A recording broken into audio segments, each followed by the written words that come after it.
खाड़ी पार रसूलाबाद भिवंडी में तकसीम इनामात।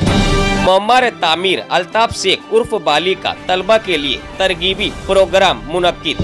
भिवंडी शहर से सटे खाड़ी पार खोनी रसूलाबाद के नाम से पहचाने जाने वाले गांव के तलबा की एसएससी, एचएससी और नीट में अपनी कारकर्दगी का मुजाहिरा करने पर तामीर खोनी के सरपंच अल्ताफ शेख उर्फ बाली ने शहर के मशहूर व मारूफ सिकंदर फक्की हॉल में तकसीम इनामात का प्रोग्राम मुनक्किद किया। इस प्रोग्राम की खुसूसी बात ये थी कि इस गांव में जिला परिषद उर्दू स्कूल के 900 तलबा को इनामात दिए गए। तकरीब का आगाज स्कूल हेजा के मुअल्लिम अतीकुर रहमान मोहम्मद इलियास ने हम्द बारा ताला की शान में तारीफ अपनी मुतरन्नुम आवाज में पेश की। इसी तरह इसी स्कूल के तलबा ने नाते रसूल सल्लल्लाहु अलैहि वसल्लम और इस्तेकबालिया गीत पेश करके दाद व तहसीन हासिल की। बाद अज सदर के लिए खूनी ग्राम पंचायत के सरपंच और इस प्रोग्राम के रूह रवा अल्ताफ शेख उर्फ बाली को नाम तजवीज किया गया और इन्हें मुस्तनद सदारत पेश की गई। मेहमानों की गुलपोशी से इस्तेकबाल किया गया। मेहमान मुकर्ररा में Ziaur Rahman Ansari principal Rais high school and junior college Bhiwandi और Sajid Siddiqui principal Samadiya high school and junior college Bhiwandi ने इंतहाई जामे अंदाज में पुरमगज तकरीर की। उन्होंने कहा कि तलबा का ये प्रोग्राम और ऐसे ही दीगर प्रोग्राम से तलबा में काफी जोश देखने को मिलता है। प्रोग्राम से आगे का मरहला ज्यादा मुश्किल है।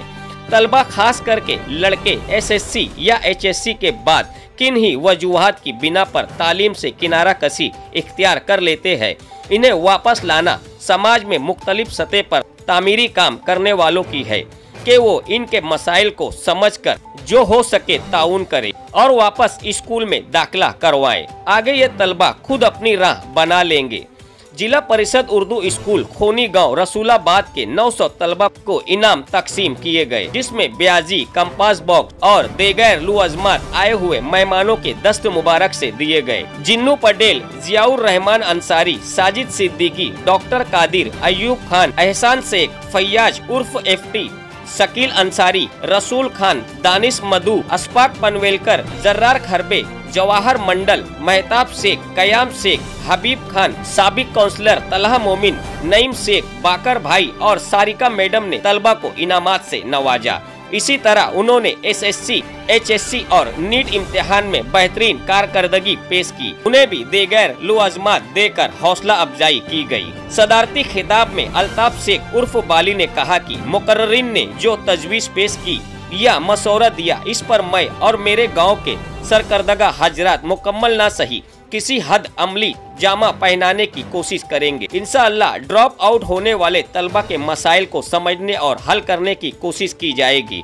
इस प्रोग्राम को शानदार कामयाबी दिलाने में मेरे रफ़काए ग्राम पंचायत के अराकीन और दीगर समाजी तालीमी सियासी शख्सियात ने ताउन पेश किया। इनका मैं तहे दिल से शुक्रिया अदा करता हूँ। फैयाज एफटी के खुसूसी ताउन का भी मैं शुक्रगुजार हूँ। उन्होंने हमारे कंधे से कंधा मिलाकर इसमें हिस्सा लिया। डॉक्टर अब्दुल कादिर का भी खुसूसी तवज्जो देने का शुक्रिया अदा करता हूँ। इस तकरीब की निजामत जफर अहमद हसन मुजावर, हेड मास्टर जिला परिषद उर्दू स्कूल खोनी और स्कूल हेजा की मौलिमा अंजुम अंसारी ने बेहतरीन अंदाज में अंजाम दी। अदा करता हूँ जितने यहाँ पर जो टीचर आए, साजिद सर, जियाउर रहमान सर और हमारे दोस्त सलाह भाई हमारे लिए टाइम निकाल के जितने भी लोग यहाँ पर आए उनका सबका शुक्रिया अदा करता हूँ। मेरी टीम ने बहुत मेहनत की प्रोग्राम के लिए काफ़ी दिनों से, उन सबका शुक्रिया अदा करता हूँ क्योंकि अकेला अल्ताफ बाली ये प्रोग्राम कामयाब नहीं कर सकता था। खाड़ी पार के तमाम लोग मेरे साथ जुड़े थे, जितने मेरे सदस्य हैं, जितने दोस्त लोग हैं, जितने सब रिश्तेदार हैं और जितनी टीम यहाँ पर थी उनका सबका शुक्रिया करता हूँ। आप लोग मीडिया यहाँ पर है उनका शुक्रिया अदा करता हूँ। ये छोटा सा प्रोग्राम था, इंशाल्लाह ताला आने वाले साल में इससे बड़ा प्रोग्राम करूँगा और सब जन मिलजुल के करेंगे और अच्छे से अच्छे पूरे भिवंडी के लोगों को इनाम देने की कोशिश करेंगे। देखिए एजुकेशन को तो इम्पोर्टेंट की कोई लिमिट ही नहीं है, एजुकेशन सबसे बड़ा हथियार है और ये प्रोग्राम ऐसे सब प्रोग्राम होने से बच्चों का एक कॉन्फिडेंस लेवल बढ़ता है और मैं अल्ताफ भाई का बहुत बहुत शुक्रिया अदा करता हूँ कि उन्होंने यहाँ पे हमको बुलाया और लोगों को फेलिसिटेट करने का मौका दिया। और एक छोटी सी बात मैं यहाँ पे नोट किया कि अल्हम्दुलिल्लाह खाड़ी पार के बच्चों में टैलेंट की कमी नहीं है। जिस बच्चे से भी यहाँ पे जो इनाम लेने आए उनसे हमने पूछा तो उन्होंने बोला, किसी ने बोला कि मैं IAS बनूंगा, किसी ने बोला कि मैं इंजीनियर बनूंगा।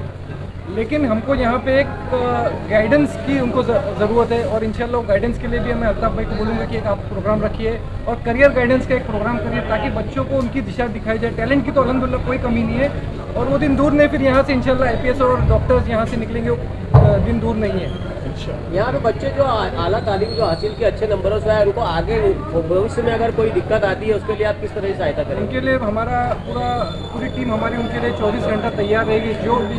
जो किस्म का उनको वो चाहिए, सपोर्ट चाहिए, हम लोग उनको सपोर्ट देने के लिए तैयार है। जो बच्चे कॉम्पिटिटिव एग्ज़ाम की तैयारी करना चाहते हैं उनके लिए भी, और जो बच्चे मेडिकल लाइन में जाना चाहते हैं उनके लिए भी हमारी पूरी टीम अल्हम्दुलिल्लाह तैयार है। हमारे पास पूरा सिलेबस रेडी है, उनको जिस किस्म की उनको ज़रूरत लगेगी हमारा इंस्टीट्यूट उनके लिए खड़ा है। शहर में देखिए, कामयाबी तो खामोशी से भी होती है, लेकिन कामयाबी की ऐसी गूंज होना बहुत ज़रूरी है। जब ऐसी कामयाबी गूंजती है तो इससे आसपास की बस्ती में जो बच्चे हैं, उनके पड़ोसी, उनके छोटे भाई बहन, उन सब की हौसला अफजाई हो।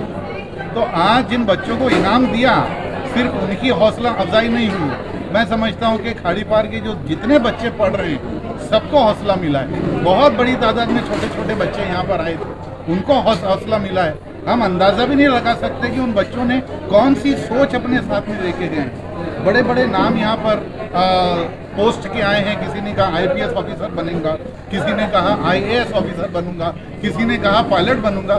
तो ये 3-4 बच्चों ने नहीं कहा, यहाँ जो सैकड़ों बच्चे थे उनके दिल में ये बात पैदा हुई है कि हाँ, हम कर सकते हैं। मगर कहीं ना तो कहीं इस तरह के देखा जाए तो ये बहुत बड़ा, कहीं ना कहीं देखा जाए तो आगे एडमिशन के लिए उनको आर्थिक मदद की आवश्यकता हो सकती है, जिसके कारण वो एडमिशन नहीं ले सकते। उसके लिए मैं ये सवाल आप बार बार कर रहे हैं और ये बहुत अहम सवाल है कि देखिए, हौसला अफजाई कर देना और तैयार कर देना, हवा भर देना अपनी जगह है, लेकिन जब प्रैक्टिकल मैदान में बच्चे आगे बढ़ते हैं तो जो मुश्किलात पेश आती हैं, मैं आपको कहना चाहता हूं कि एजुकेशन आज से 20 साल पहले और एजुकेशन आज का, इसमें बहुत बड़ा फ़र्क हो गया है। एक इसकी छोटी सी मिसालें, वो उमैमा जो बच्ची थी और नाइमा, इन दोनों बच्चियों ने ऑनलाइन एजुकेशन हासिल की है और नीट को क्लियर किया है। ये एक बहुत बड़ी मिसाल है कि आपके लिए अगर मेन स्ट्रीम का कोई रास्ता बंद है तो आपके पास अल्टरनेटिव रास्ते बिल्कुल होते हैं। नंबर 1। Number 2, scholarship. और नंबर 3 ये है कि हमारी सोसाइटी में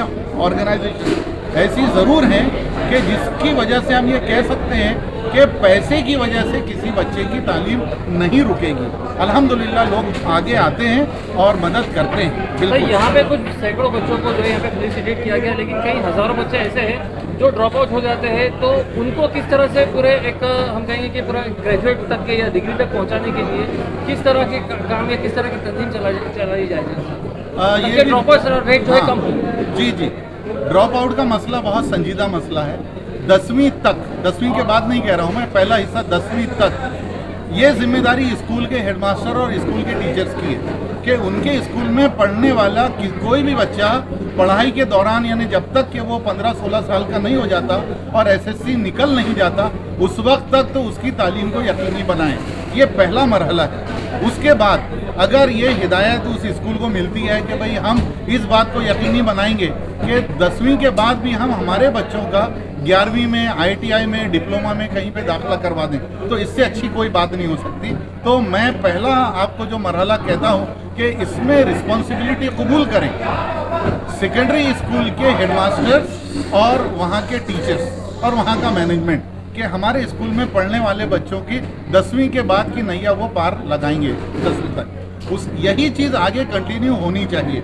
मेरा हमेशा से ये ख्याल रहा है कि जो बच्चा 12वीं या 12वीं के 1 साल के बाद तक एजुकेशन हासिल कर लेता है, फिर बाद में उसका मतलब आप ये समझें कि एक पतंग अगर आसमान में पहुंच गई तो उसको वहां तक पहुंचाने में तकलीफ है आपको। एक बार जब वो हवा में लग जाती है तो फिर उसको हल्के हल्के झटके देते रहिए, वो उड़ती रहती है। तालीम का भी ऐसा ही है। सबसे ज़्यादा जो मुश्किलात और ड्रॉप आउट का जो ख़तरा होता है वो हायर एजुकेशन में लगने तक है।